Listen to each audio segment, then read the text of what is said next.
ఈరోజు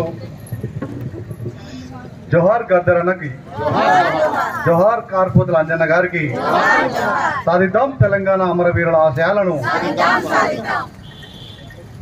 ఈరోజు ఈ కార్యక్రమాన్ని నిర్వహిస్తున్నటువంటి అన్న సామాజిక ఉద్యమకారులు, పూలే ఆశయ సాధన కోసం, అంబేద్కర్ ఆశయ సాధన కోసం అహర్నిశలు పనిచేస్తున్నటువంటి మరి వీరపాపన్న గారికి, అదేవిధంగా ఈ కార్యక్రమంలో పాల్గొంటున్నటువంటి మాజీ జెడ్పీటీసీ మరి విజయమ్మ గారికి, మాజీ ఎంపీపీ కర్ణక గారికి, సుందర్ సార్ గారికి, అదేవిధంగా మరి పూలే అధ్యయన వేదిక, అదేవిధంగా పూలే ఆశయ సాధన పోరాట సమితి నాయకులకు, మరి ఈ కార్యక్రమానికి వచ్చినటువంటి అంజన్న అభిమానులకు, మరి గద్దరన్న అభిమానులకు, అదేవిధంగా కళాకారులకు, మరి ప్రతి ఒక్కరికి కూడా పేరు పేరున సామాజిక ఉద్యమ నమస్కారాలు తెలియజేసుకుంటున్నాం.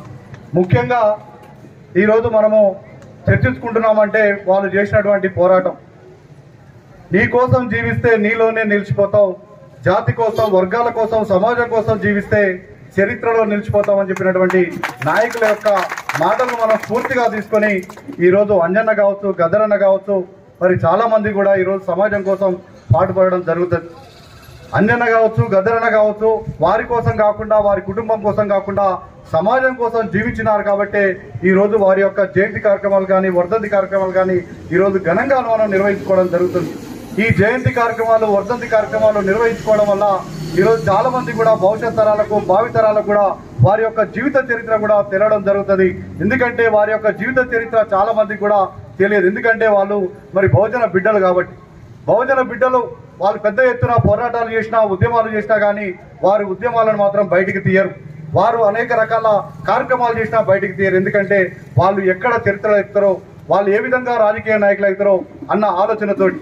కాబట్టి ఖచ్చితంగా ఈరోజు ఒక బీసీ నాయకునిగా, బీసీ ఉద్యమ నాయకునిగా నేను అనేక రకాలుగా పోరాటాలు చేయడం, అదేవిధంగా ఈరోజు తెలంగాణ రాష్ట్రంలో మెజార్టీ ప్రజలు ఉన్నది బడుగు బలిగిన వర్గాలు కాబట్టి మా వర్గాలకు న్యాయం జరగాలి అని చెప్పి పెద్ద ఎత్తున మరి పోరాటాలు కూడా చేయడం జరుగుతుంది. మరి గద్దరన్న, మరి అదేవిధంగా మారోజు వీరన్న మొట్టమొదటిగా 1996లో సూర్యాపేటలో మరి పెద్ద ఎత్తున బహిరంగ సభ ఏర్పాటు చేయడం, తెలంగాణ రావాలి, సామాజిక న్యాయం దక్కాలని చెప్పి పెద్ద ఎత్తున బహిరంగ సభ ఏర్పాటు చేయడం జరిగింది.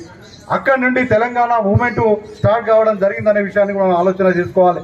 అనేక రకాల ఉద్యమంలో మనమే ఉంటాం, ఈరోజు పార్టీ కార్యక్రమంలో మనమే ఉంటాం, జెండా పట్టే దగ్గర మనమే ఉంటాం, ఫ్లెక్సీలు కట్టే దగ్గర బహుజన బిడ్డలే ఉంటారు. కాబట్టి ఖచ్చితంగా ఈ రోజు ఈ విధంగా మనం ఏ విధంగా ముందుంటున్నామో రాజకీయ అధికారంలో కూడా మన బహుజన బిడ్డలు ఉండాలని చెప్పి ఈ సందర్భంగా నేను కోరుకుంటున్నా. ఎందుకంటే గద్దరన్న పోరాటం లేని ఈ రోజు తెలంగాణ రాలే, కళాకారులు లేని తెలంగాణ రాలే. తెలంగాణ రాష్ట్రం కోసం కాలు గజ్జ కట్టుకొని అనేక రకాల గ్రామాల్లో ప్రజలను చైతన్యం చేసినటువంటి నాయకులు ఎవరై అంటే నిస్వార్థ కళాకారులు ఇక్కడ ఉన్నారని చెప్పి ఈ సందర్భంగా నేను గుర్తు చేస్తున్నా. తెలంగాణ రాష్ట్రం వచ్చింది, మరి తెలంగాణ రాష్ట్రం వచ్చిన తర్వాత మరి అవుట్ సోర్సింగ్ లేదు, కాంట్రాక్ట్ లేదని చెప్పినటువంటి నాయకులు మరి ఇటువంటి కళాకారులకు ఎందుకు అవుట్ సోర్సింగ్ కాంట్రాక్టులు జాబులు ఇస్తున్నారు, వాళ్ళకు ఉద్యోగ భద్రత ఇవ్వాలి, ప్రభుత్వ ఉద్యోగాలు కల్పించాలని చెప్పి మేము బీసీ సమాజం నుంచి మేము డిమాండ్ చేయడం జరుగుతుంది. కాబట్టి మిత్రులారా, ఈ రోజు తెలంగాణ తెచ్చుకునేది మనం, పోరాడింది మనం, కాలి గజ్జ కట్టింది మనం, అరెస్టులు అయింది మనం, అనేక రకాలుగా చేసింది మనం. కాబట్టి ఖచ్చితంగా మనం రేపటి తరానికి, రేపు 2028లో ఖచ్చితంగా బహుజన రాజ్యాధికారమే లక్ష్యంగా మనం అందరం ముందుకు పోతాం.